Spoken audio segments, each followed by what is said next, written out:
morning, wherever you are hearing my voice. Congratulations, Happy New Year. I bring you good news from Ninas.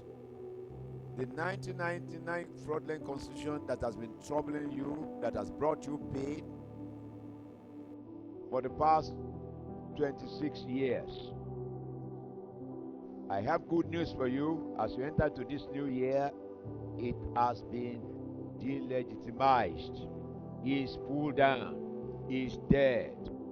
He cannot rise up again.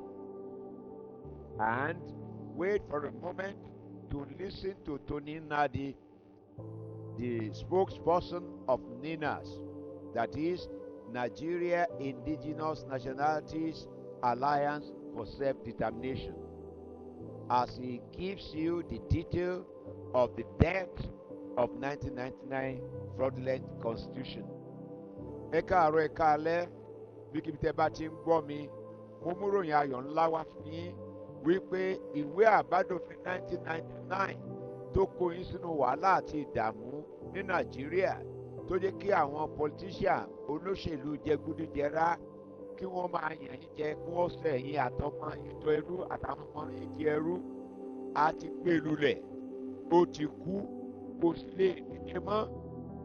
Ìgbésẹ̀ tẹ́ ó gbé tí òfin ní wá sáyé mọ́ ó ní a fẹ́ sọ fún yín báyìí látẹnu ìránṣẹ́ Ọlọ́run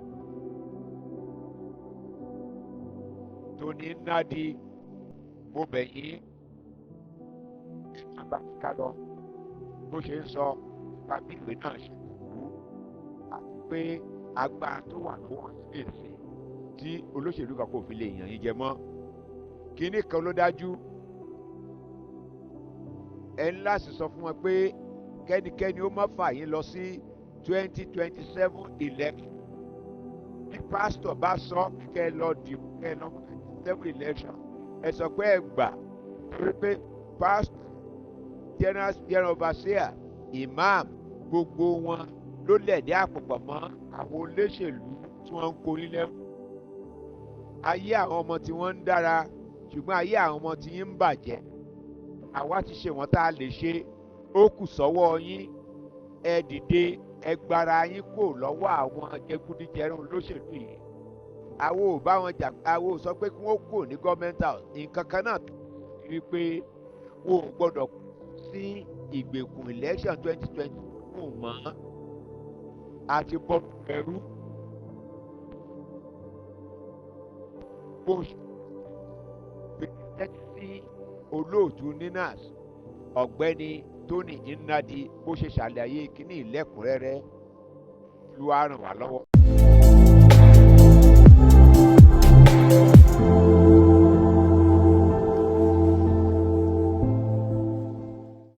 We are happy to report that the Constitution of Nigeria 1999, the unitary constitution that has brought Nigeria to ruins, has been delegitimized. The strategic objective of NINAS in raising the union dispute and declaring that force majeure, offering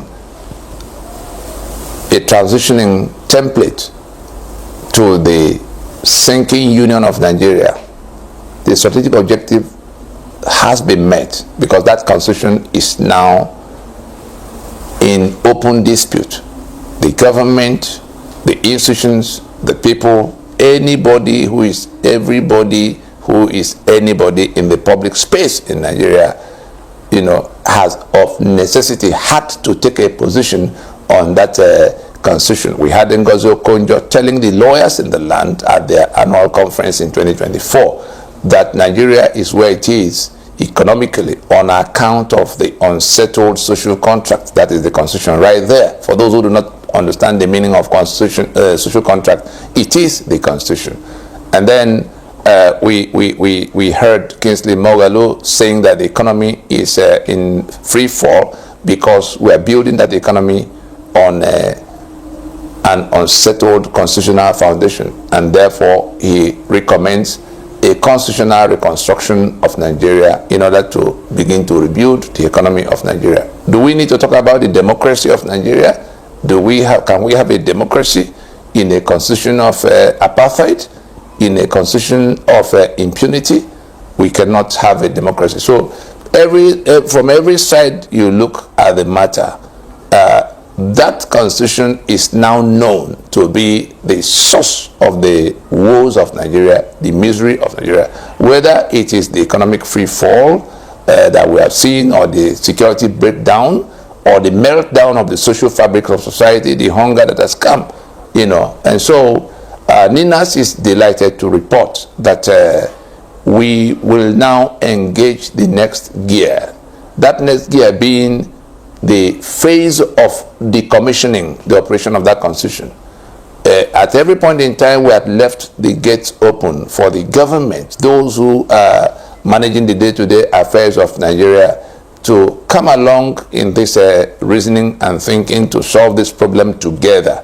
Otherwise, those who are living in the torment are not going to continue to endure, while those who are tormenting them by clinging onto that constitution continue in their journey to nowhere, election after election, while sharing the blood of the people every month.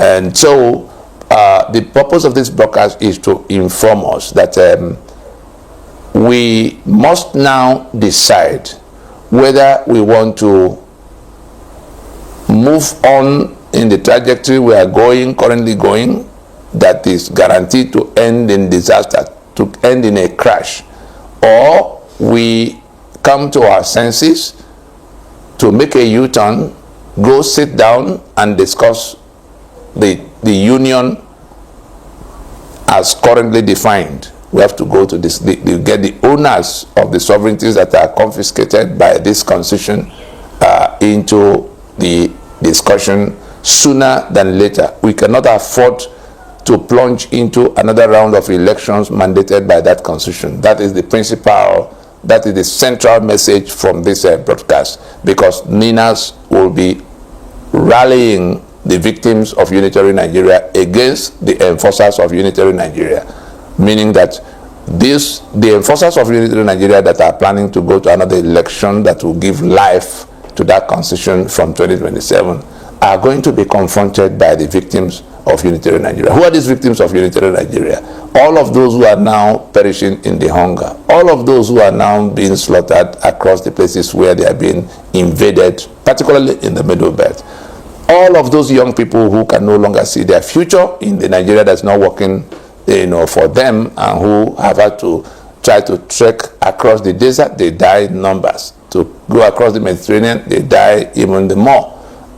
All of those who, the medical, hands that are fleeing to places where they can find more, even the fintech, young people who now go to look for a job, they don't have to, they don't see how Nigeria can accommodate them in their own aspirations. So they're abandoning Nigeria. For those who go to, instead of going to solve the problem, go to say, oh, you believe. I don't believe in the fraud. You are inviting everybody to come and believe in the Nigeria that will be great. What will make Nigeria great is to rework the foundation that is damaged. It's crumbling. Everybody can see it. Only the people that gather to share money in Abuja every month can say it is not so. Let us take a quick look at a few indices. We don't, all these statistics that people come to cite on TV all the time for how GDP is growing and how, all kinds of, let us be practical. Let's look between the time we came out with this force majeure in 2020. Let us look at the economy. What is the report card? I mean, if I was addressing a hall of just market men and women in any random look, it could be Alaba, it could be Dugbe Market, it could be Lafenwa in Abeokuta, it could be Ochanja in Onitsha, or Sabongari Market in Kano. Imagine that you were to address an audience made up of traders in those markets, and you were to discuss with them what has been their experience concerning the economy. The little they will understand will bring them into telling you that there's hunger now. That will be the summary of their report, that they are hungry. That's what they're going to be telling you about the economy. They're going to be telling you that their poverty has increased exponentially beyond what it was before. They're going to be telling you that that the naira that used to do a few things for them before is now worth far less than it was, and that they are not even sure of that it will remain in the range it is now. That's what you are likely to get from them, because they are telling you what our interregnum president did say in the time Jonathan was president. He said that anyhow you are doing with the economy, if you want to measure whether it's effective or not effective, whether it's working or not working, go to the marketplace and ask the market women, how are things with you since we came? That you are likely to get better answers than those people that come to cite all kinds of statistics of GDP for you. And so it is in that sense that we say the report card for economy between the 2020 and 2024 is that there is serious hunger, particularly since after the 2023 election. There's hunger in the land, there's poverty that is deepening, and there's the currency collapse, the naira is sliding. You come to security, you ask those who live in that insecurity, leave the people who are polishing for them in media houses, or the experts, the so-called experts that they invite to come to report how things are. You look at security, ask those who live in Benue, in those places where Fulani invasion is happening every day. They will tell you that there have been more killings and more kidnappings. Ask them in the east, ask them in Ekiti and wherever. They will tell you that there have been more killings, there have been more kidnapping, and that terror has grown. And even before you go to asking them, you are likely to see in the front pages of the newspapers the story of the Lakarua, the Fulani militia that are regrouped from Niger and Mali and Burkina Faso back into Nigeria, because they have been dislodged in other places, and they've come here to try to join the ones that came while Buhari, their principal and champion, was president here. So that's the state of security. More killings, more kidnap, more terror. We are talking to the ordinary people now across the length and breadth of Nigeria, not the ones who are paid by government to come and lie on TV. You come to the question of corruption. Is there anybody that needs to be told that corruption is growing in leaps and bounds? We used to hear about millions of naira that got stolen. Now we're hearing billions. In fact, by the time Buhari was leaving, it was 31 trillion. They called it a fancy name, Ways and Means. 30 trillion that Ways and Means is where the president will tell the central bank governor to please find me 5 billion there, find me 50 billion there. He doesn't need to explain to anybody at all. They just take the money. They will then explain it later. It was after Buhari left office that this same National Assembly began to approve all of those things and amortize it to say, okay, we take it as borrowing that the government did yesterday. For what purpose? What was the money used for, other than what we have seen, the recklessness and the flamboyance of people in governance? That's what, of course, some of that money must have gone into financing the terror that Buhari was, bringing the Fulani to inflict on the other people. We knew what he was doing in Niger Republic. We knew what he was doing in Mali. We knew what he was doing in Burkina Faso, trying to entrench the Fulani. And we saw how from which budget did Buhari find the 100 billion naira he gave to Miyetti Allah? At the time, Miyetti Allah was taking responsibility for the atrocities of so-called Fulani herdsmen.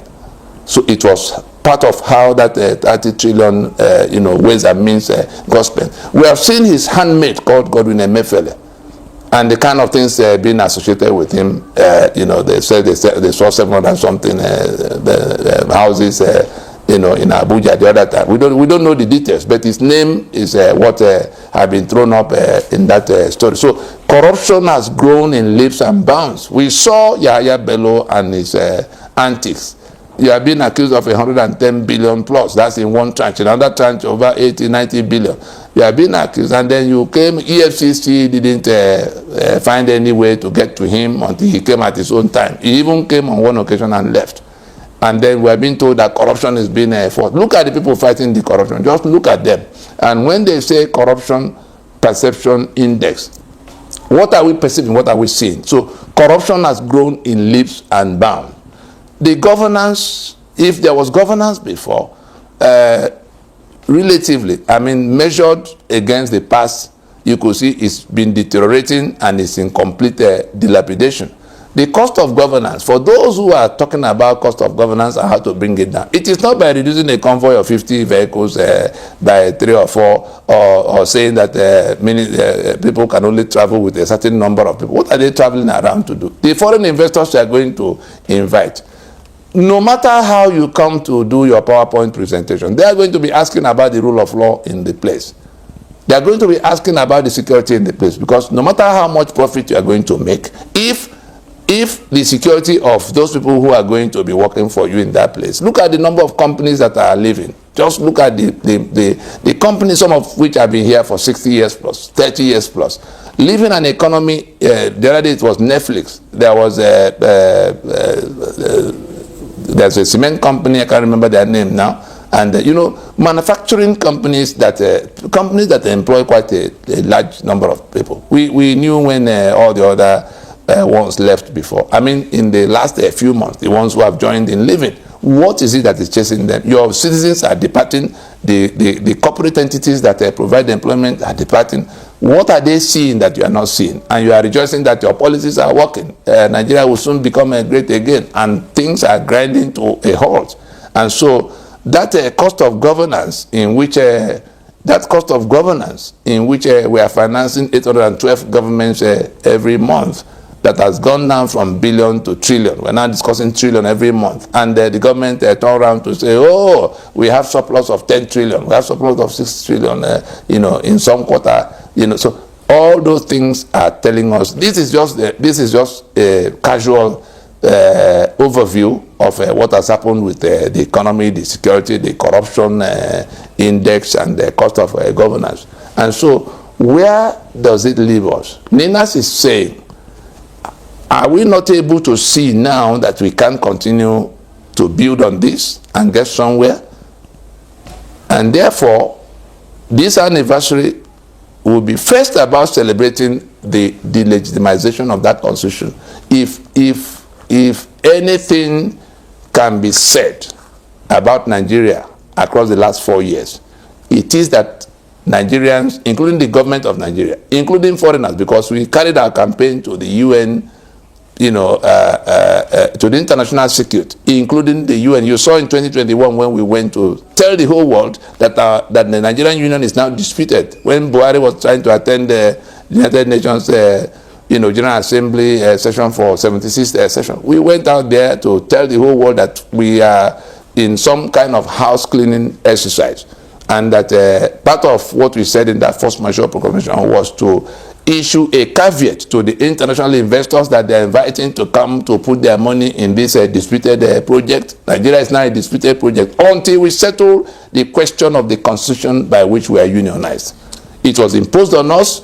It has ruined our lives. It has taken all of what should have made us better than we are now. It has set up a system that can only promote corruption, a system that is anti-development, a system that is anti-innovation, a system that is feeding on the blood of its people, a system that is chasing away young people from the country, that should have been their country, a system that is designed to choke the constituents to death.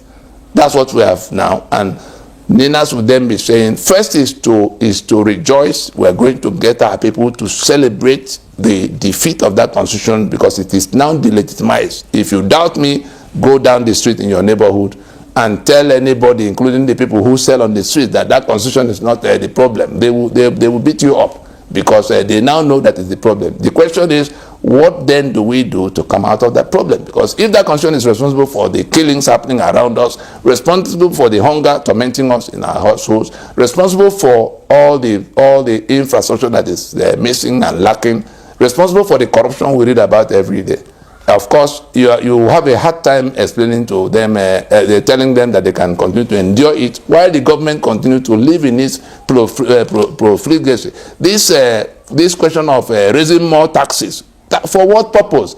You sell 3 million barrels of crude oil, you've not been able to add any value to the life of the citizens than causing them more torment, more pain all around.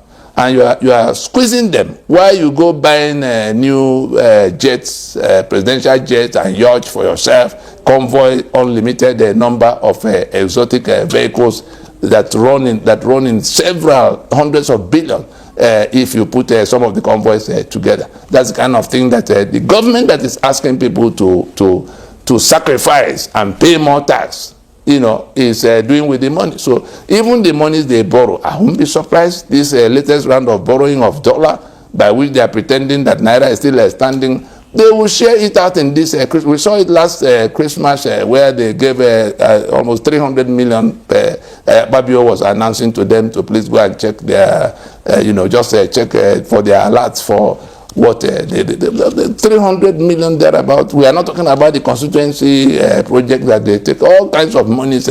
All this money is being gathered, not going towards anything that will become a production for anybody, because that constitution permits it. And so Ninas will be getting those who understand what constitution means, not those who think it is that booklet, including the lawyers in the land who do not know the meaning of constitution, because if they do, they would have taken a position on this matter of erecting Nigeria on a constitution that is doomed to collapse. That Nigeria will collapse if it is on the foundation of this. No matter what the reform you try to do, the ones who are choking in that your reform, the ones who are choking in that Nigeria that's not working, they owe it a duty, including myself, to bring down that construction. Let us decide whether we want a union or we don't. If we want a union, let's go and discuss the union. If we think we can, by brigandage, continue to build on this foundation of fraud, I tell you, a larger number of people are working to bring down that construction. It's like a building on the disputed land. And so we come down to, where do we go from here? Ninas will be organizing a celebration of our victory over that constitution across the holiday. As we come back from that celebration of the victory over that constitution, we will then be drawing the line between those who are planning to go to renew the life of that constitution. Listen carefully. Ninas will be drawing the line between those who are planning to renew the life of that constitution by way of election in 2027, and those who are so fed up with that constitution and the unitary Nigeria that has been built on it, that are now ready to stop the few that are going to drag them to that election, because the election is the renewal cycle for the life of that constitution. And so Ninas deliberately, you saw in 2023, from 2019 we began to shout every day. We invited the church, the leaders, the religious leaders, to say, your flock will die if you go to this election. We can see it now. Now there's a poster. You can look at this poster. Look at these men of God that you thought were watching over your back. Just look at this poster closely. You can see Komoye here. You can see Adeboye there. You can see Aiyederu there. You can see Umar Okpai. You can see El Buba. You can see Ibiyome in Port Harcourt. You can see all of them. Waloke as their president. Pentecostal Fellowship. They want to gather in February to say the rebirth of Nigeria. But they've never taken a position around this question of the constitution that rendered Nigeria what it has become. But they want a rebate. Before you know it now, like we had one of them talking about the number they have to go and get a vote and install people in power. Under which constitution, we ask you all, why can't you be on the side of truth in this debate with a falsehood? The falsehood is that we, the people, made and gave unto ourselves the 1999 constitution. We never did. And that is the foundation upon which we are building. If the foundation is destroyed, what can the righteous do? Adeboye, I ask you. Aiyederu, I ask you. Ibiyome, I ask you. Kumuyi, I ask you. El Buba, I ask you. If the foundation is destroyed, what can the righteous do? Nigeria is erected on a foundation of falsehood, on a foundation that is destroyed. The people are dying. And you stand with the enemy that imposed that constitution to say you want a rebate. If you do not take a position on this matter of this constitution, to declare that this constitution is a fraud, to declare that this constitution cannot remain the basis of union, to declare that we cannot go to another election under this constitution. If you don't do that, we are going to mobilize your flock to ask you why you are standing with falsehood in a debate with truth, why you are standing with darkness in a debate with light, why you are standing with the enemies of the people that impose this terrible constitution on them. Where's the tutu amongst you? When South Africans found themselves under such a situation, it took a Bishop Tutu to stand with the people to say this false, this darkness must be replaced by light. But what has been the report here? We fall back on what Tunde Bakare said about your role in this. Let's listen to Bakare so that it's not we alleging. That is your role. Problem. All general overseers must go to prison. I am not joking. I said so in the open many years ago during the convention of Mike Okonko. I said, lock Aiyederu up, lock Lule up, lock Orisaka up, lock me up also. By the time we finish, Nigeria will change. I have a reason for saying so. In 1 Kings chapter 4, I know I'll be quoted tomorrow. I'm ready for their war. If the revolution does not begin in the church, it cannot spread. If it does not begin in the mosque, it cannot spread. I am telling you, except those institutions change, Nigeria will never change. They control the soul and minds of millions of people. They stone him to death.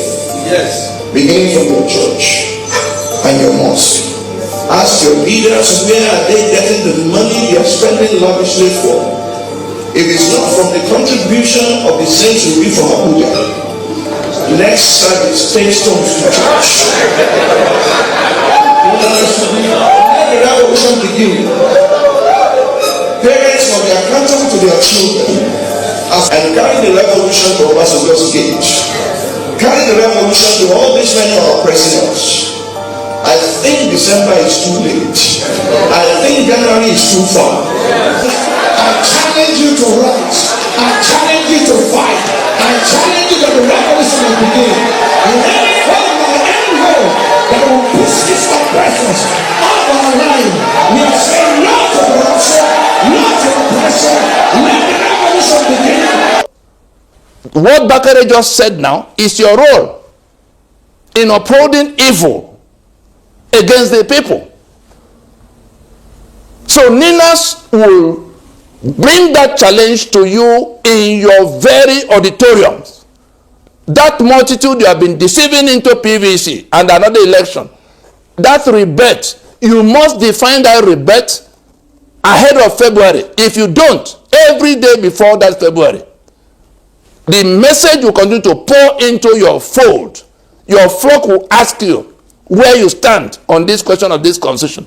For the other people who are like the lawyers in the land, Afam Anyamo Sigwa, somebody who is a president of Bar Association now, this will be the litmus test for whether you understand what constitution is, whether the Bar Association of Nigeria, NBA, understands that this is what constitution is doing to the people. The unitary constitution of Nigeria. What are the lawyers in Nigeria said about this? How can they pretend, how can the lawyers in Nigeria pretend that it doesn't concern them?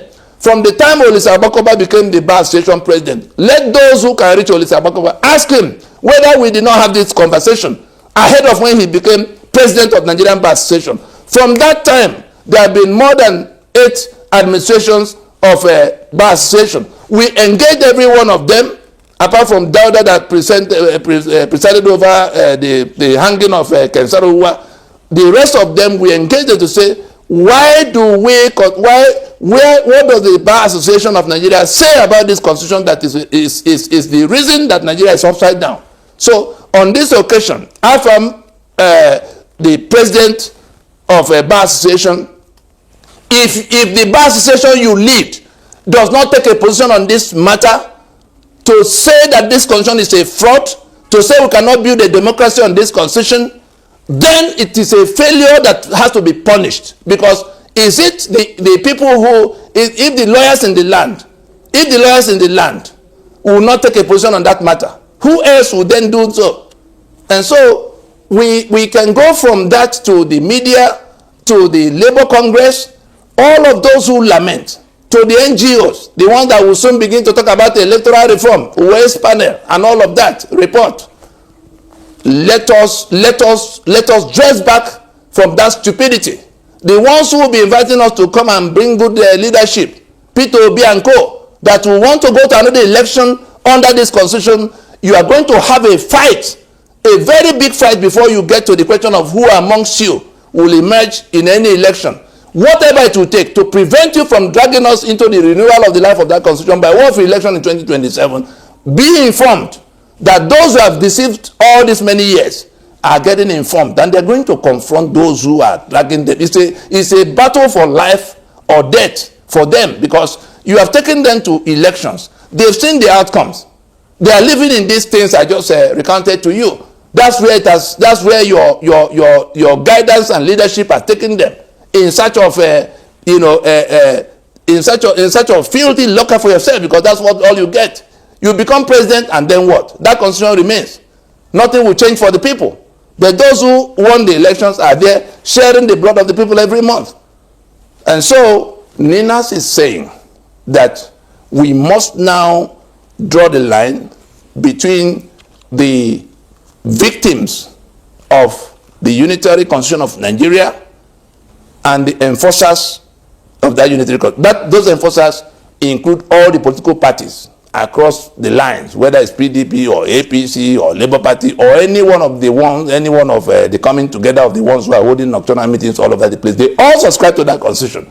But on behalf of the victims of that constitution, we're going to rally those victims of that constitution to confront those who are planning to go to renew their damnation in 2027. Mark it.